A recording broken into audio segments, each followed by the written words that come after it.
No podemos terminar este tiempo pascual sin antes recordar el querigma. Querigma, palabra griega que significa primer anuncio. Pero el primer anuncio hay que cultivarlo.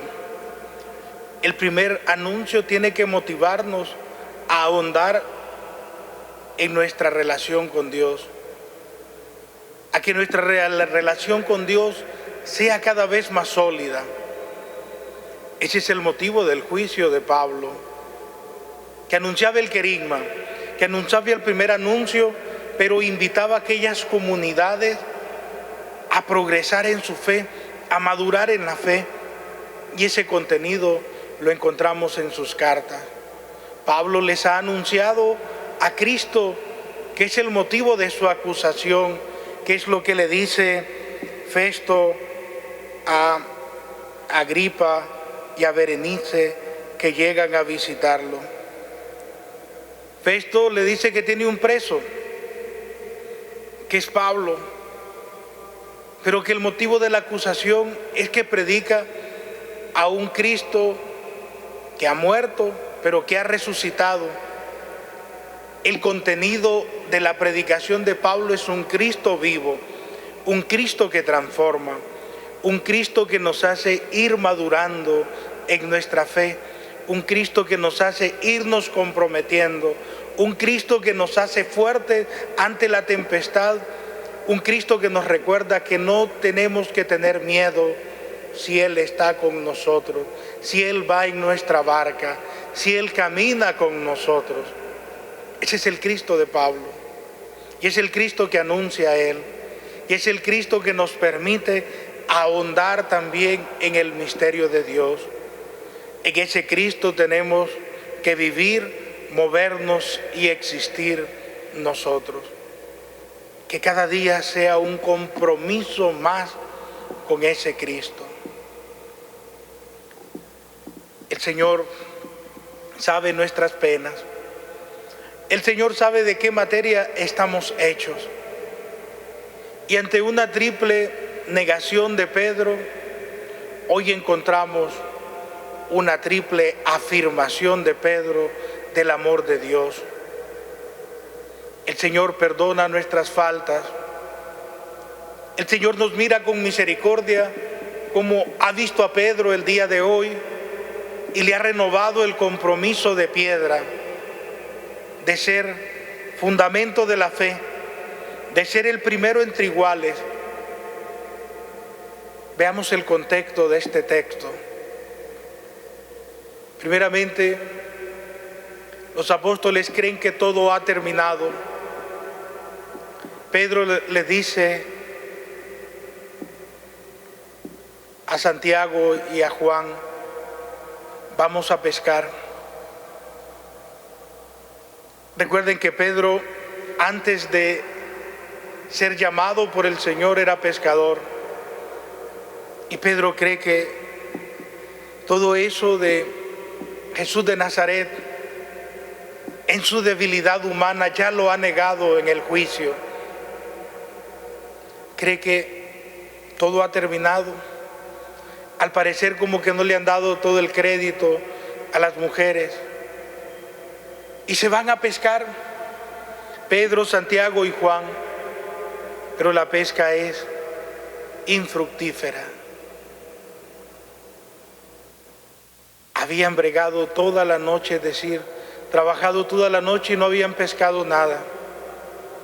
Al amanecer, es decir, al clarear del nuevo día, que es Cristo resucitado, Él mismo se les aparece y les llama con confianza: muchachos, ¿han pescado algo? Y ellos le dicen: no hemos pescado nada, hemos bregado toda la noche. Y le dice: tiren las redes a la derecha, porque tú lo mandas, echaré las redes, le dice Pedro. Y así lo hizo. Al menos tiene ese sentido de obediencia. Y pescaron. Es decir, sin el Señor la pesca es infructífera. Y esa lección la aprendió muy bien Pedro ese día de madrugada, el día del Señor cuando se le aparece. Sigue el Señor, la pesca es infructífera. Y quien ha conocido al Señor no puede volver atrás.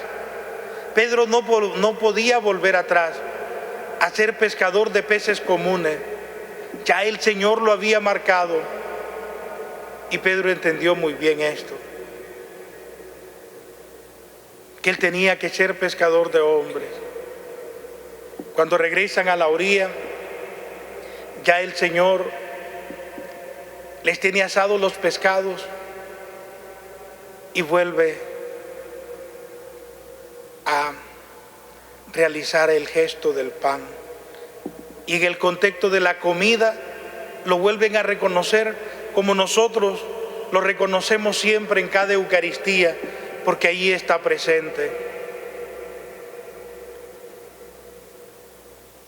Y ante una triple negación, una triple afirmación de la fe, una profesión de fe que Pedro hace ya delante de Jesús resucitado.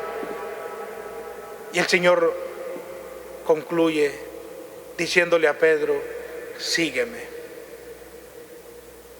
El Señor no rechazó a Pedro por haberlo negado. El Señor tuvo misericordia, le renovó el llamado. Pedro renovó su amor por Dios. Es lo que tenemos que hacer nosotros siempre para crecer. Cada día tenemos que renovar nuestro amor por Dios. No importa nuestras debilidades. Dios no nos juzga como merecen nuestros pecados, como dice el Salmo 50. Dios es misericordioso, sabe de la materia que estamos hechos, pero nosotros tenemos que tener la fuerza de voluntad de Pedro, de no tener miedo y de saberle decir: sí, Señor, yo te amo, sí, Señor, yo te necesito, sí, Señor, sin ti la pesca no tiene sentido, sin ti no hay pesca milagrosa. En el Señor todo lo podemos. Y eso nos lo demuestra Pedro. Al principio de la Pascua, mirábamos la valentía de Pedro después de este diálogo con Jesús, después de que el Señor Jesús le renovó su amor. Pedro no tenía miedo de enfrentarse con los del Sanedrín y de proclamar lo mismo que Pablo nos proclama en esta primera lectura. Él predica a un Cristo vivo, a un Cristo que lo ha transformado, a un Cristo que lo ha visto con misericordia, a un Cristo que lo ha visto con amor y que no lo ha rechazado, a pesar de sus debilidades. El Señor nos sigue llamando, el Señor nos sigue renovando su amor, porque su corazón es misericordioso. Amén.